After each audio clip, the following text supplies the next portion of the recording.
السلام عليكم ورحمة الله وبركاته. شلونكم يا جماعة؟ شلون صحتكم؟ شلون حالكم؟ إن شاء الله بخير. أسأل الله يحفظكم وأسأل الله يسعدكم في الدنيا وفي الآخرة. طبعا اليوم أنا سمعت خبر والله ما اشتفيت للأمانة يعني، لكني فرحت والله. في رجال، الخبر أكيد 1,000,000%، في رجال صار عنده فرحة وقامين العجاوين يطققون فشك. طبعا هذا كلام للعجاوين تطقق فشك، وكانت ما تخاف من الله تخاف من البشر.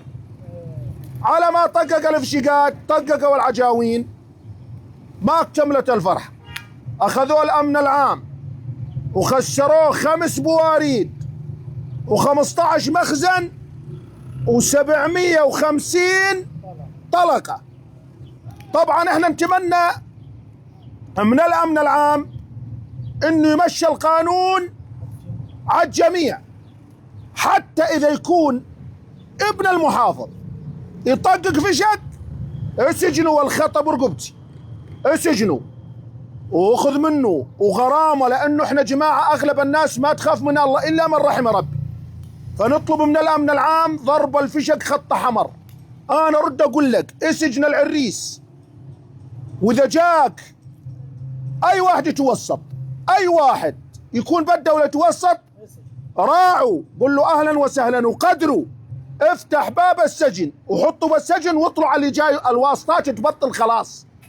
ممنوع حدا يتوسط المجرم ولا واحد يضرب فشك. الخبر اكيد 1,000,000%، وعلى ايدي تسلما 5 بواريد و750 طلقة و15 مخزن، ويلا حيكم.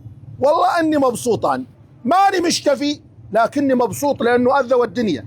احنا يحكمنا 2، سيف يقطع ودين يردع.